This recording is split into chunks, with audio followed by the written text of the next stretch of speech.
Okay, great.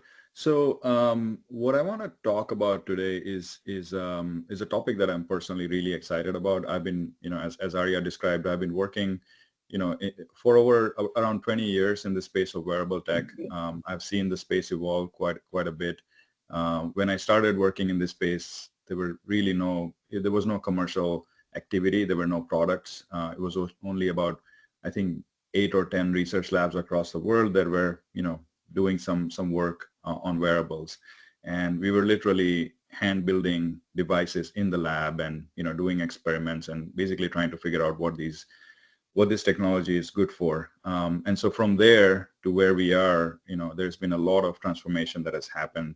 And I think the latest stat has been that there are probably about 1 billion people across the world who own a wearable device, right? So it's been quite a transformative change over the last 20 years. I think the exciting thing though is what lays ahead of us, and that's essentially the topic I want to kind of talk about. And uh, was there a question or? No, sir, you Okay, please continue. okay, all right. So so as we look at the world today, there are probably a number of really powerful technological forces that are reshaping our society and our lives, right? AI, the sort of the social media. There are lots of things that are going on in the world today they're fundamentally, kind of transforming the world that we live in. There is one shift that is something that I'm particularly excited about, and that's what I want to talk about today. And this shift is essentially the democratization of health data. And I'll unpack this a bit more in my presentation.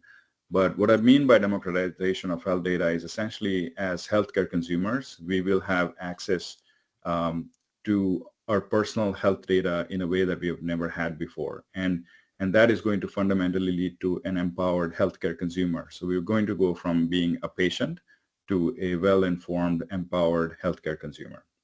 So that's essentially and for me, it's like this shift is going to transform how we think about our health and healthcare in general. And that's what I want to talk about today.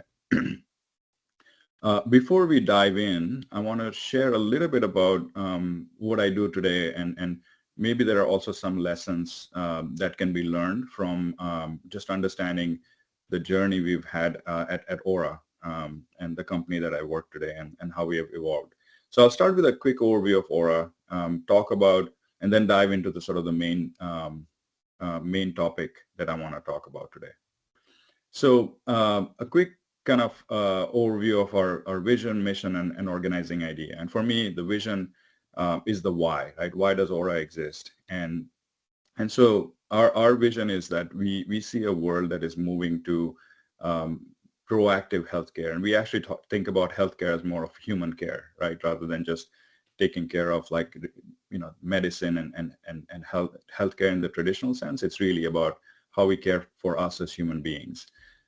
The mission is the what, right? What do we want to do, right? So we want to make health a daily practice. So going from this world where we are thinking about our health, once a year or once every 6 months, or when we get ill, we want to transform health into being something that we think more on a daily basis, something that we are aware of, that we are in touch with.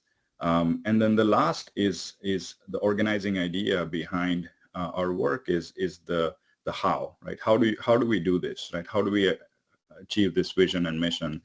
And for us, it's simply about giving everybody a voice, and which basically means that as a human being, you want to know what is going on inside your body with your health, and the things that you're doing, the lifestyles, behaviors, the choices that you're making in your daily life.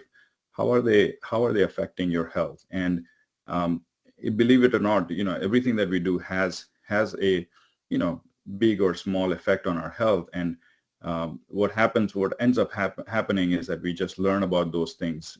We can't hear that voice. We can't hear those small changes that are happening. And so for us, the goal is, how do we enable through technology your body to get have a voice so that you can understand what might be going on. So if you might be, having a drink of wine before going to bed last night, what does that do to your physiology overnight, right? How does that elevate your heart rate, reduce your heart rate variability, disrupt your sleep? And having that understanding fundamentally transforms our relationship with our health. This is a bit of the evolution. So Aura was founded about 10 years ago in a city called Oulu in northern Finland. And since then, we have launched 4 generation of rings, or ring wearables.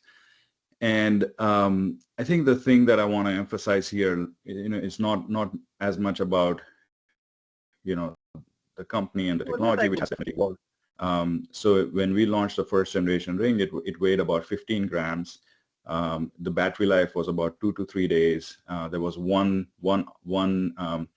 LED wavelength and 2 channels, and about half a megabyte of memory in there in the ring. Today, the Aura Ring 4 that we just launched in October has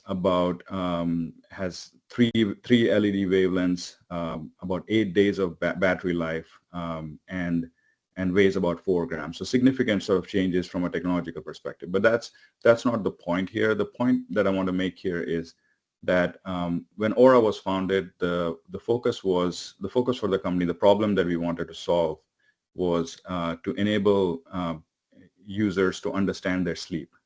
So this sleep was something that was really not well understood, and we spend about a third of our life sleeping. So that was the main problem that we wanted to tackle, and the ring was the best embodiment of a physical device that could enable you to do that, right? So if you think about even today, building a ring is quite challenging from an engineering, from a manufacturing point of view.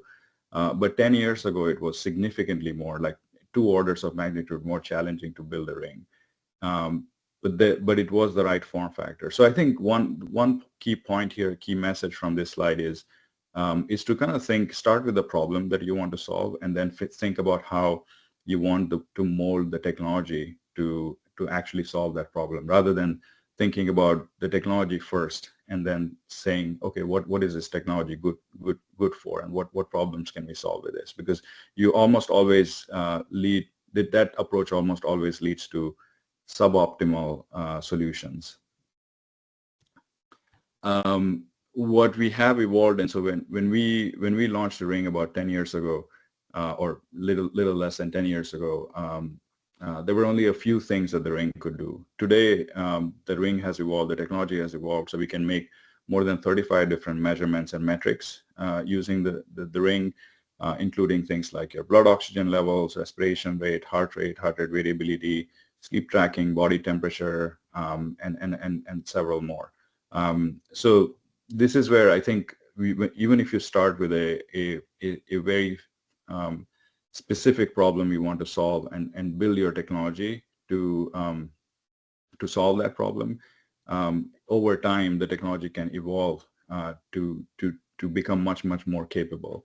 And this is something that we see with almost every technology. If you think about computers or the internet or any of the technologies that we have seen transform our lives, you see a similar pattern where you start with some very limited capabilities, and then it really expands and evolves from there. The same thing has happened in terms of what we can do, right? So when we launched the ring, the main focus was on sleep. So we were focused on tracking your sleep stages, and a few other things. And then over the last few years, we've expanded from sleep tracking to tracking your stress levels, understanding things like giving you an insight into early signs of illness. So if you might be coming down with respiratory infections, we can actually detect changes in your physiology and give you a warning earlier. We can track more than 30 different activities automatically, give you your heart rate, your other metrics when you are being active, track your heart rate during the daytime.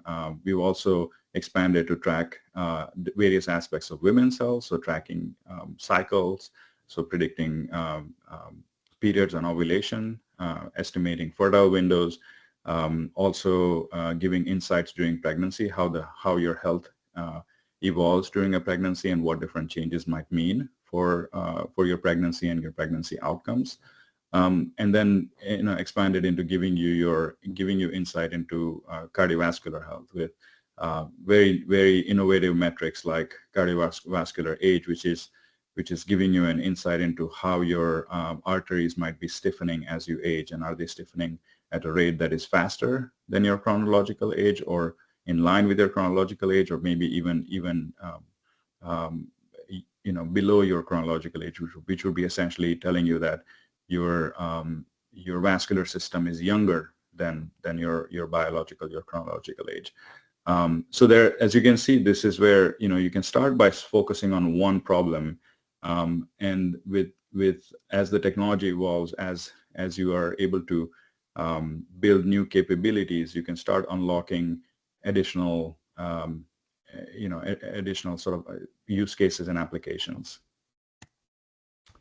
There are two things that are really foundational to the success of this type of technology, and I would argue any technology that has to do with digital health and kind of health tracking in general. One is accuracy. There is a lot going on in the health tech space right now, and there is definitely a lot of variability in how accurate these technologies can be. So at Aura, we've always focused on making sure that the metrics that we are providing are grounded in real, rigorous scientific validation and comparisons. So we've always invested in